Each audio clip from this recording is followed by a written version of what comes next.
बंद कर दो एसीबी। अगर तुमसे जांच नहीं होती तो जांच करानी है, सोनिया गांधी को गिरफ्तार करो, 2 दिन उसका इंटेरोगेशन करो, देखो पता चल जाएगा किस किसने रिश्वत लिया और किस।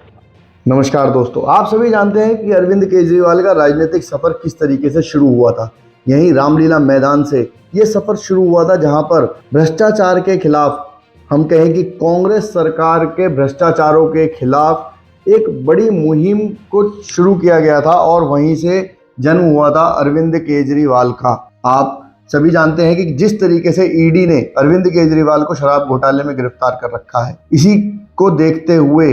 पूरे भारत के जितने भी विपक्षी गठबंधन हैं, सभी भारत के अंदर ईडी और सीबीआई को कोसते हुए आज दिल्ली के अंदर रामलीला मैदान में एक बहुत बड़ी रैली का भी आयोजन किया गया, जिसका शीर्षक भी रखा गया तानाशाही हटाओ लोकतंत्र बचाओ। हम आपको बता दें कि किस तरीके से इस पूरी रैली के अंदर सभी विपक्षी दलों के मुखियाओं को बुलाया गया और सभी का एक ही केंद्र बिंदु रहा, अरविंद केजरीवाल जेल के अंदर क्यों हैं। जिस तरीके से अरविंद केजरीवाल ने सोनिया गांधी के ऊपर, शीला दीक्षित के ऊपर, पूरी कांग्रेस के ऊपर बहुत बड़े बड़े आरोप उस समय पर लगाए थे और किस तरीके से उन्होंने कहा था कि कुछ भी करने की जरूरत नहीं है, केवल ईडी एक बार सोनिया गांधी को अरेस्ट कर ले तो वो शाम तक सभी चीजों को बता देगी। ऐसे आरोपों के बावजूद आज रामलीला मैदान के अंदर एक बहुत बड़ा दृश्य देखने को मिला, जिसमें कि अरविंद केजरीवाल की बनाई हुई आम आदमी पार्टी की दावेदारी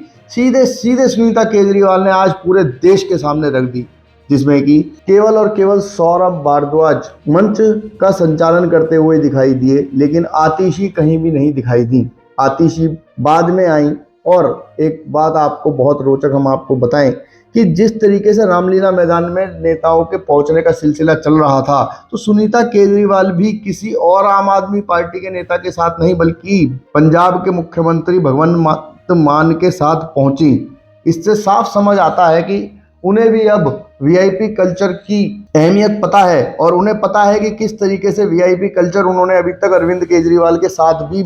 लिया है, उसी को वो बरकरार रखना चाहती हैं, इसीलिए वो भगवंत मान के साथ आई। पूरे मंच पे आप देखेंगे तो सुनीता केजरीवाल की कुर्सी भी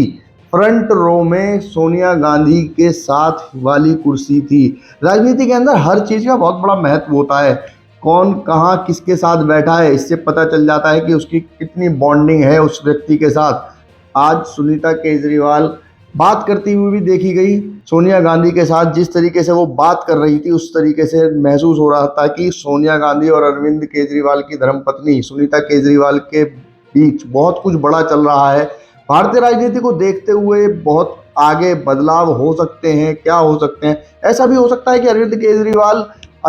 धीरे धीरे तैयार कर रहे हैं सुनीता केजरीवाल को मुख्यमंत्री पद तक ले जाने के लिए। उसी का एक ये रोड मैप भी है, जो कि आज इंडिया गठबंधन की रैली, जो कि बहुत बड़ी रैली मानी जाती है और जिसमें पूरे विपक्ष ने ताल ठोकी, सबको एक साथ लाने की कोशिश की, उसमें भी मंच किसे दिया, सुनीता केजरीवाल को, जिससे कि आज आने जो राजनीतिक विशेषज्ञ हैं, ऐसा माना जा रहा है कि एक पटक कथा लिखी जा रही है जिसमें कि सुनीता केजरीवाल को बहुत जल्द दिल्ली का सीएम भी बनाया जा सकता है। राजनीति के अंदर कुछ भी स्थायी नहीं होता और आज इस रैली के अंदर भी देखने को मिला जिस तरीके से फ्रंट रो के अंदर सुनीता केजरीवाल को जगह मिली, वहीं हेमंत सोरेन की धर्मपत्नी को भी फ्रंट रो में ही जगह मिली। दोनों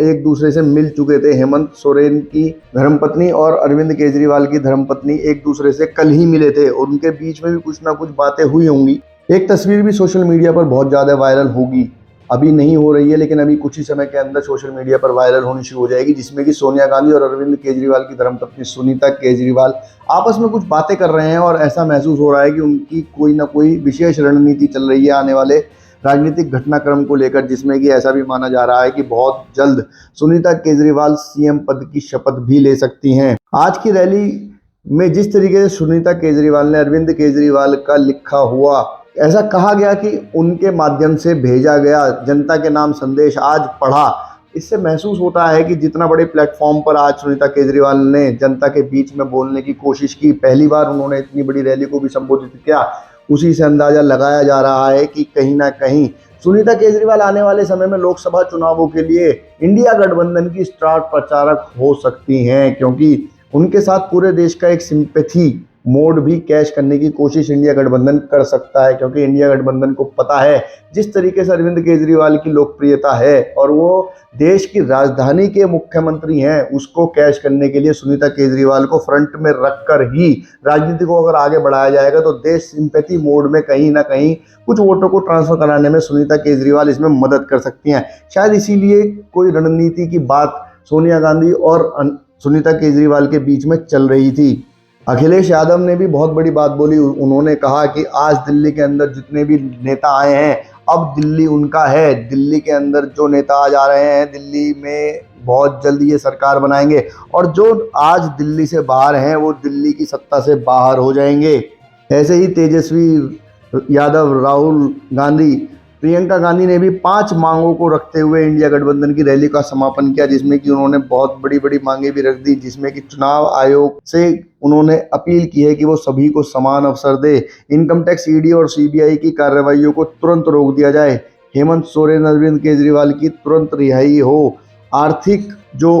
प्रतिबंध पार्टियों के अकाउंट्स पर लगाया गया है, उनकी भी हटाने की मांग की गई। और चुनावी बॉन्ड के नाम पर बीजेपी में जो भी गड़बड़ियां हुई हैं, उसकी सुप्रीम कोर्ट की निगरानी में एक एसआईटी की जांच की मांग भी प्रियंका गांधी ने आज रामलीला मैदान से कर डाली। सूत्रों की माने तो रैली में अधिक भीड़ नहीं थी, लेकिन फिर भी देखना होगा कि जितनी भी भीड़ रैली को संबोधित किया गया, उसमें कितना फायदा इंडिया गठबंधन को आने वाले समय में मिलता है।